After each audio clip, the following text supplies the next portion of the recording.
There is a story whispered in deserts, mosques, and forgotten villages. A story about a man who will walk the earth when truth is weakest. They say when he comes, people will not run from him, they will follow him. And the worst part? By the time you realize who he is, you've already believed him. In a forgotten stretch of land, far beyond maps and mobile signals, there was a village named Kareed. No one visited. No one left. Not because they couldn't, but because something about the place made people stay. A traveler named Samir arrived there one evening.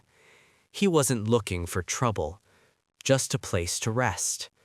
A place to charge his phone, eat something warm, and leave by morning. Simple plan. People with simple plans usually don't end up in horror stories. The moment Samir entered the village, he noticed something strange. Everyone was happy. Not normal happy.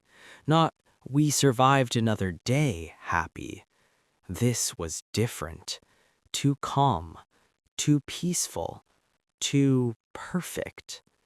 Children didn't cry, dogs didn't bark, no arguments, no noise, just smiles, and eyes that lingered a second too long.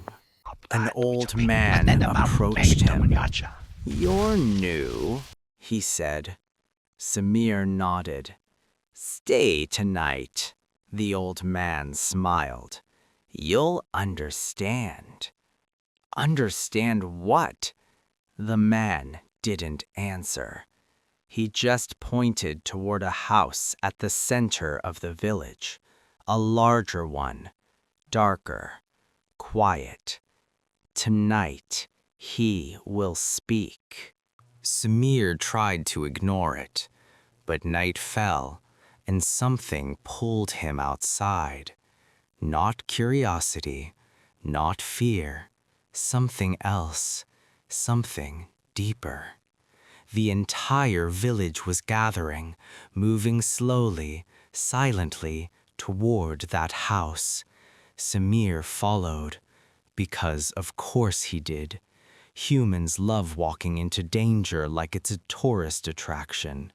Inside the house, a man sat in the center, still, calm, waiting. Samir felt his chest tighten.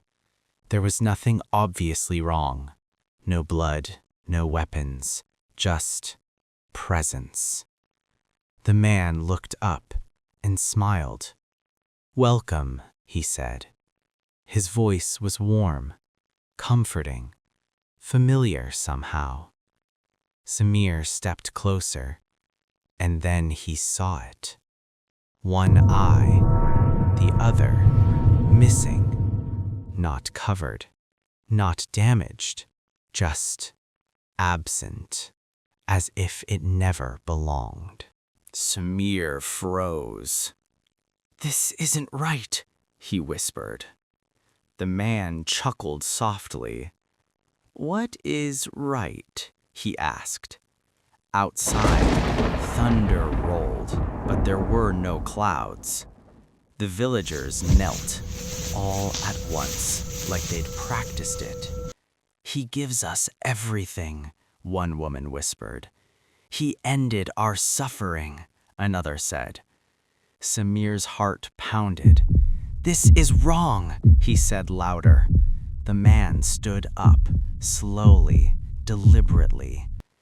"And yet," the man said, stepping closer, "they are happy."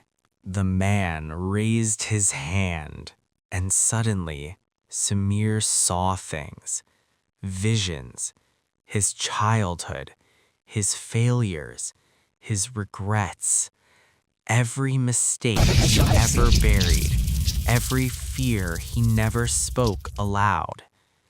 "You carry so much," the man said gently. I can take it away. Samir's breathing broke. How? Just accept, the man whispered. Samir looked around. The villagers were smiling, but their eyes empty, not peaceful, not alive. Something was missing, something important. This isn't happiness, Samir said. It's control. The man's smile faded, just slightly. Control, he repeated. Then, for a brief second, Samir saw it. Behind the man, a shadow, huge, endless, watching, waiting. The single eye burned into him. You think you can resist? The voice deepened. Samir ran toward the door, toward anything that wasn't that room. But the villagers blocked his path, still smiling, still calm. You'll understand, they whispered. You'll feel peace. Samir screamed, I don't want your peace. The room went silent. The man stepped closer, very close, and whispered, too late. Morning came. Samir woke up outside, under the sun, alive, free. The village looked normal, empty, abandoned. Broken houses, dust, silence. No people, no signs of life, nothing. Samir laughed, relief flooding in. It was a dream, he whispered. He stumbled away, walked for hours, finally reached the main road. A passing truck stopped. The driver looked at him, concerned. You okay? The driver asked. Samir nodded. Yeah, I think so. The driver stared a little longer, then said something strange. Your eye. Samir froze. What about it? The driver hesitated. It's just, you weren't born with that, right? Samir ran to a mirror, looked at his face, and felt his heart stop. One eye was gone, and in its place, something else stared back, not blind, not empty, watching, waiting, hungry. And somewhere, far away, in a village that no longer exists, a voice whispered, he accepted. So tell me, if he escaped, then who is looking through his eye now?